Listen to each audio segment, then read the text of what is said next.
Hello students, कैसे हैं आप लोग।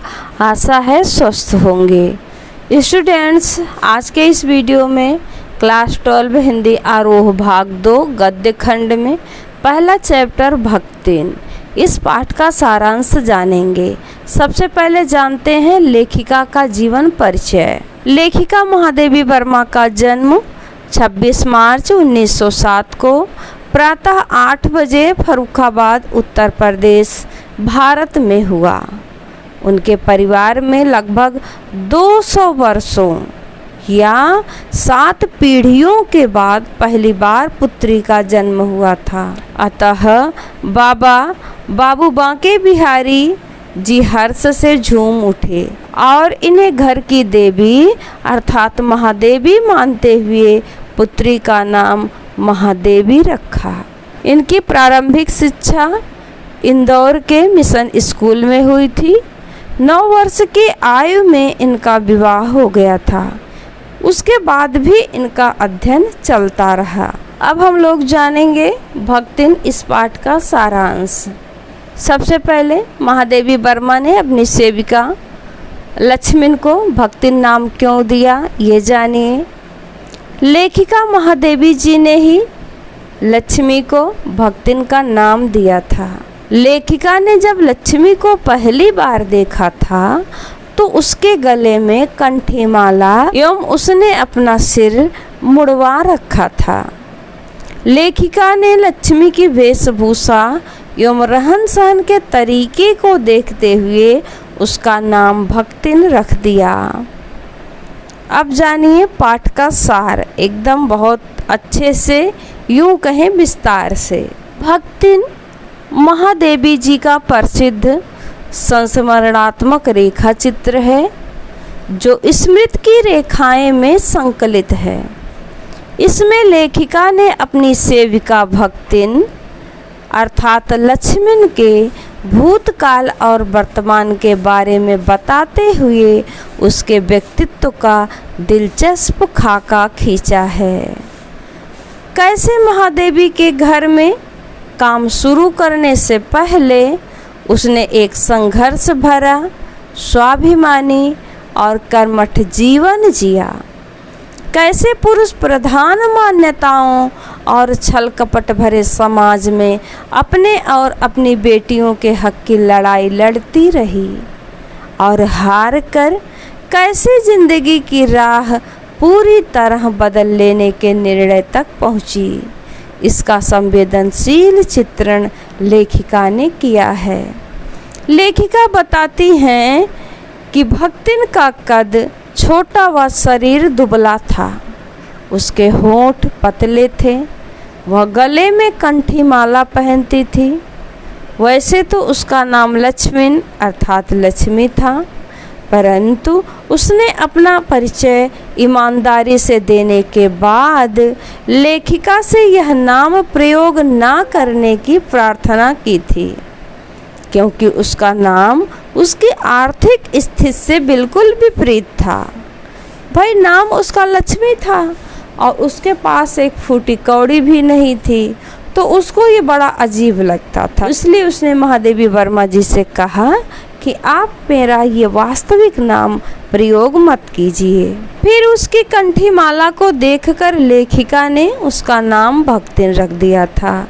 जब कोई पूछता था कि वह लेखिका के साथ कब से है तो वह बोल दिया करती थी कि 50 वर्षों से। सेवा धर्म में वह हनुमान जी से स्पर्धा करती थी। उसके अतीत के बारे में लेखिका बताती हैं कि भक्तिन ऐतिहासिक झूसी के गांव के प्रसिद्ध सुरमा की इकलौती बेटी थी। उसका लालन पालन उसकी सौतेली माँ ने किया था। उसका विवाह 5 वर्ष की उम्र में ही हंडिया गांव के एक गोपालक के पुत्र के साथ कर दिया गया था। 9 वर्ष की उम्र में उसका गौना हो गया। जब उसके पिता की मृत्यु हुई तो उसकी सास ने रोने पीटने के अपशगुन से बचने के लिए उसे यह कहकर मायके भेज दिया कि वह बहुत दिनों से गई नहीं है। मायके जाने पर पिता की मृत्यु से दुखी होकर वह बिना पानी पिए ही घर वापस चली आई। घर आकर सास को खरी खोटी सुनाई तथा पति के ऊपर गहने फेंक कर अपना दुख प्रकट किया। जीवन का पहला भाग तो भक्तिन का कष्टों भरा बीता, साथ ही भक्तिन को जीवन के दूसरे भाग में भी सुख नहीं मिला। उसकी लगातार 3 लड़कियां पैदा हुई तो सास व जेठानियों ने उसकी उपेक्षा करनी शुरू कर दी। इसका कारण यह था कि सास के 3 कमाऊ बेटे थे तथा जेठानियों के भी काले काले लाल थे। सजा के तौर पर जेठानियां कोई काम नहीं करती थीं, बल्कि बैठकर खाती थीं तथा घर का सारा काम जैसे चक्की चलाना, कूटना, पीसना, खाना बनाना आदि कार्य भक्तिन ही किया करती थी। साथ ही छोटी लड़कियां गोबर उठाती थीं तथा कंडे थापती थीं। खाने पर भी भेदभाव किया जाता था। जेठानियां और उनके लड़कों को भात पर सफ़ेद राब, दूध व मलाई मिलती तथा भक्तिन को काले गुड़ की डली, मट्ठा तथा लड़कियों को चने बाजरे की घुघरी मिलती थी। इस पूरे वाक्य में भक्तिन फिर भी अपने आप को सौभाग्यवती मानती थी, क्योंकि उसके पति का व्यवहार उसके साथ बहुत अच्छा था, जबकि जेठानियों के पति उन्हें कभी भी किसी भी बात पर मारा पीटा करते थे। पति प्रेम के बल पर ही वह सबसे अलग हो गई। अलग होते समय अपने ज्ञान के कारण उसे गाय, भैंस, खेत खलियान, अमराई के पेड़ आदि ठीक ठाक मिल गए। दोनों पति पत्नी के परिश्रम के कारण घर में समृद्धि आ गई। पति ने बड़ी लड़की का विवाह धूमधाम से किया। इसके बाद वह भक्तिन और 2 कन्याओं को छोड़कर चल बसा। उस समय भक्तिन की आयु केवल 29 वर्ष की थी। उसकी संपत्ति और समृद्धि देखकर परिवार वालों के मुंह में पानी आ गया। उन्होंने षड्यंत्र बस भक्तिन के समक्ष दूसरे विवाह का प्रस्ताव किया तो भक्तिन ने साफ मना कर दिया। उसने अपने सारे केस मुड़वा दिए तथा गुरु से मंत्र लेकर कंठी बांध ली। उसने दोनों लड़कियों की शादी भी कर दी और बड़े दामाद को घर जमाई बनाकर रखा। दूसरे परिच्छेद की तरह ही जीवन के तीसरे परिच्छेद में भी दुर्भाग्य ने उसका पीछा नहीं छोड़ा। उसकी लड़की भी विधवा हो गई। परिवार वालों की दृष्टि अब भी उसकी संपत्ति पर थी। उन्होंने भक्तिन की बेटी के दूसरे विवाह के लिए अपने तीतर लड़ाने वाले साले को बुला लाया, क्योंकि उसका विवाह हो जाने पर सब कुछ उन्हीं के अधिकार में रहता। परंतु भक्तिन की लड़की ने उस वर को नापसंद कर दिया। एक दिन भक्तिन की अनुपस्थिति में उस तीतरबाज वर ने बेटी की कोठरी में घुसकर भीतर से दरवाज़ा बंद कर लिया और उसके समर्थक गांव वालों को बुलाने लगे। जब लड़की ने उसकी खूब मरम्मत की तो पंच भी समस्या में पड़ गए, क्योंकि वर कहता था कि वह तो निमंत्रण पाकर आया था, परंतु उसके गाल पर छपी 5 अंगुलियां कुछ और ही बता रही थी। अंत में पंचायत ने कलयुग को इस समस्या का कारण बताया और अपीलहीन फैसला हुआ कि दोनों को पति पत्नी के रूप में रहना पड़ेगा। अपमानित बालिका व माँ विवश थी। संबंध सुखकर नहीं था। दामाद निश्चित होकर तीतर लड़ाता था, जिसकी वजह से पारिवारिक द्वेष इस कदर बढ़ गया कि लगान अदा करना भी मुश्किल हो गया। लगान न पहुंचने के कारण जमींदार ने एक दिन सजा के तौर पर भक्तिन को पूरा दिन कड़ी धूप में खड़ा रखा। भक्तिन यह अपमान सहन न कर सकी और कमाई के विचार से शहर चली आई। जीवन के अंतिम परिच्छेद में घुटी हुई चाँद, मैली धोती तथा गले में कंठी पहने वह लेखिका के पास नौकरी के लिए पहुंची। नौकरी मिलने पर उसने अगले दिन स्नान करके लेखिका की धुली धोती भी जल के छींटों से पवित्र करने के बाद पहनी। निकलते सूर्य व पीपल को अर्घ्य दिया, 2 मिनट जप किया और कोयले की मोटी रेखा से चौके की सीमा निर्धारित करके खाना बनाना शुरू किया। भक्तिन छूत पाक को मानने वाली थी, इस कारण लेखिका ने समझौता करना उचित समझा। जब भोजन के समय भक्तिन ने लेखिका को गाढ़ी दाल के साथ मोटी काली 4 रोटियां परोसी तो लेखिका ने उसे टोका। उसने अपना तर्क दिया कि अच्छी सेकने के प्रयास में रोटियां अधिक कड़ी हो गई। उसने तरकारी न बनाकर दाल बना दी। इस खाने पर लेखिका के प्रश्नवाचक दृष्टि होने पर भक्ति ने अमचूर, लाल मिर्च की चटनी या गांव से लाए गुड़ का प्रस्ताव रखा। भक्तिन के लेक्चर के कारण लेखिका रूखी दाल से एक मोटी रोटी खाकर विश्वविद्यालय पहुंची और न्याय सूत्र पढ़ते हुए शहर और देहात के जीवन के अंतर पर विचार करने लगी। भक्तिन दूसरों को अपने मन के अनुकूल बनाने की इच्छा रखती थी, परंतु स्वयं को वह बदल नहीं सकती थी। भक्तिन की संगत में लेखिका देहाती बन गई थी, परंतु भक्तिन को शहर की हवा नहीं लगी। उसने लेखिका को ग्रामीण खाना खाना सिखा दिया, परंतु स्वयं शहर में रहकर रसगुल्ला भी नहीं खाया था।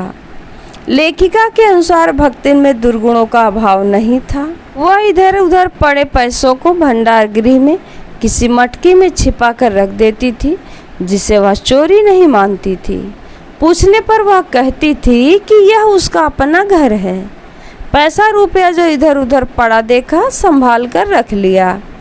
अपनी मालकिन को खुश करने के लिए वह किसी बात को बदल भी देती थी। लेखिका ने उसे सिर मुड़वाने से रोका तो उसने तीरथ गए मुड़ाए सिद्ध कहकर अपना तर्क दे दिया। उसे पढ़ना लिखना पसंद नहीं था। यही कारण है कि जब लेखिका ने उसे हस्ताक्षर करना सिखाना चाहा तो उसने तर्क दिया कि उसकी मालकिन दिन रात किताब पढ़ती हैं। यदि वह भी पढ़ने लगे तो घर के काम कौन करेगा।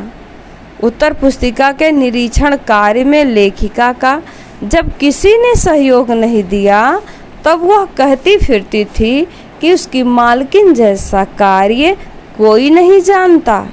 वह स्वयं सहायता करती थी, कभी उत्तर पुस्तिकाओं को बांधकर, कभी अधूरे चित्रों को कोने में रखकर, कभी रंग की प्याली धोकर और कभी चटाई को आंचल से झाड़कर। वह जो सहायता करती थी उससे भक्तिन का अन्य व्यक्तियों से अधिक बुद्धिमान होना प्रमाणित हो जाता था। जब लेखिका की कोई पुस्तक प्रकाशित होती थी तो भक्तिन बहुत प्रसन्न होती थी। वह उस कृति में अपना सहयोग खोजती थी।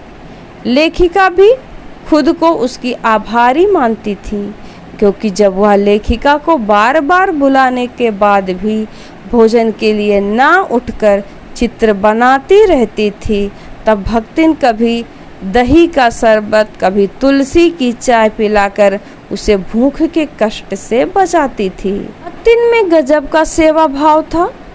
छात्रावास की रोशनी बुझने पर जब लेखिका के परिवार के सदस्य हिरनी सोना, कुत्ता बसंत, बिल्ली गोधुली भी आराम करने लगते थे, तब भी भक्तिन लेखिका के साथ जागती रहती थी। वह उसे कभी पुस्तक देती, कभी स्याही तो कभी फाइल देती थी। भक्तिन लेखिका के जागने से पहले जागती थी तथा लेखिका के बाद सोती थी। लेखिका को भक्तिन अपनी छाया के समान लगने लगी थी। युद्ध के समय लोग डरे हुए थे। उस समय वह बेटी दामाद के आग्रह बुलाने पर भी गांव नहीं गई और लेखिका के साथ ही रही। युद्ध में भारतीय सेना के पलायन की बात सुनकर वह लेखिका को अपने गांव ले जाना चाहती थी। वह लेखिका से कहती थी कि वह गांव में उसके लिए हर तरह के प्रबंध कर देगी, क्योंकि उसने कुछ रुपए गांव में ही छिपा रखे हैं। लेखिका का मानना है कि उसके बीच स्वामी सेवक का संबंध नहीं था। इसका कारण था कि लेखिका चाहते हुए भी उसे नौकरी से हटा नहीं सकती थी और भक्तिन भी चले जाने का आदेश पाकर हंसकर टाल देती थी। भक्तिन लेखिका के परिचितों व साहित्यिक बंधुओं से भी परिचित थी। वह उनके साथ वैसा ही व्यवहार करती थी जैसा वे लेखिका से करती थी। भक्तिन कारागार से बहुत डरती थी। इसी बात पर लोग उसे चिढ़ाते थे कि लेखिका को कारागार में डाला जा सकता है। इस पर कारागार से डरने के बावजूद भी भक्तिन लेखिका के साथ कारागार चलने की हठ करने लगी थी। अपनी मालकिन के साथ जेल जाने के हक के लिए वह बड़े लाट तक से लड़ने को तैयार थी। लेखिका बताती हैं कि भक्तिन के अंतिम परिच्छेद को वह पूरा नहीं करना चाहती। इसका कारण लेखिका का भक्तिन से लगाव और उसे खोने का डर है। तो आशा है इस वीडियो से आप सभी को भक्तिन इस चैप्टर का सारांश समझ में आ गया होगा।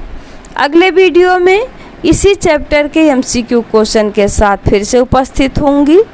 तब तक आप लोग पढ़ते रहिए, मस्त रहिए, व्यस्त रहिए। Bye bye.